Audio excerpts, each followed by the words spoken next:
after the start of games? Has the time off kind of served you guys well? Yeah, it's been awesome. Whether it's had a couple of injuries, and so been able to get some kids healthy, and then we took 3 days off over the weekend, and so kids could get away from each other, away from us, right? And just kind of clear heads a little bit, and so physical and mental refreshing. And it's like we ad nauseum, I've said 6 games in 18 days, but that included, right, 13 flights in 16 days. And now we've got 6 games over a period of about 35 days, right? And so that's perspective on what it's all about, and a whole series now of 1-game weekends with just 1 2-game weekend. So I think we had a great training session yesterday. We'll have a good one today. Kids are rejuvenated, excited for this quote-unquote final stretch. Health-wise, are you back to full strength as you were prior to a couple people like Mimi getting banged up? Yeah, I wouldn't call it totally full strength, but pretty darn close. And we may have everybody available Friday night. I don't know if that's, for 90 minutes situation, but we're in a very good place.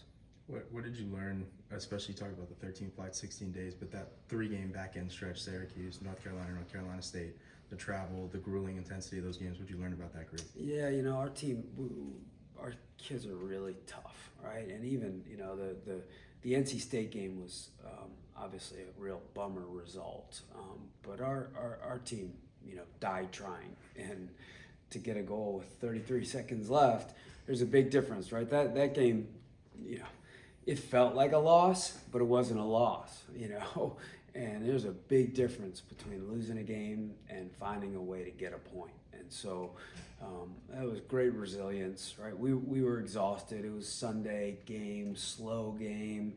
NC State, they were all jacked up and they were organized, well coached, right? So a lot of credit to them. But we were tough against Carolina, took care of business at Syracuse. And so I think we've got, this happens every year, right? There's such a high expectation here and such a high measuring stick. Every team, in my brief experience here, they're trying to figure out and wonder, are we any good? What are we about? Do we match up and measure up to prior FSU teams? And I think this team is starting to figure out that they can be pretty good. Could this break come at a better time? No, absolutely not. I mean, it was perfect, right? Exhaustion of those games, and then a refreshing leading into what's ahead. Perfect. What has to be cleaned up or done in a more efficient manner moving forward for this team to maximize themselves? Great question. I think just consistency maybe in our attack. It's been hard. We've been using a lot of players, trying to figure out who we're gonna kind of really ride a little bit more, and so I think that maybe has thrown off our rhythm in the attack. Really proud of how we've been defending. Haven't given away. We've given up 2 goals in 9 games, and obviously the second one being the disappointing penalty. So I think we're defending really pretty well as a group. It's just, can we, the last couple games have just scored 1 goal, right? We had really good looks at both games, really. So can we be a little bit more consistent in the attack? One thing that we talked about, and I said this to our team after the NC State game, we have not been clinical in front of goal. We have not been great at putting shots on frame. We have not made goalkeepers make saves.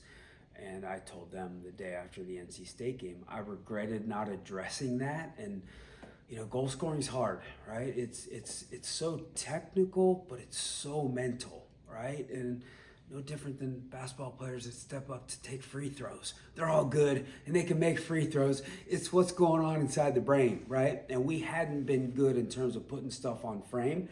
And I thought about it that morning because I was looking at some stats of the NC State game. And I didn't address it. I'm like, you know what, I'm not going to touch this because I don't want to get inside their head before the game.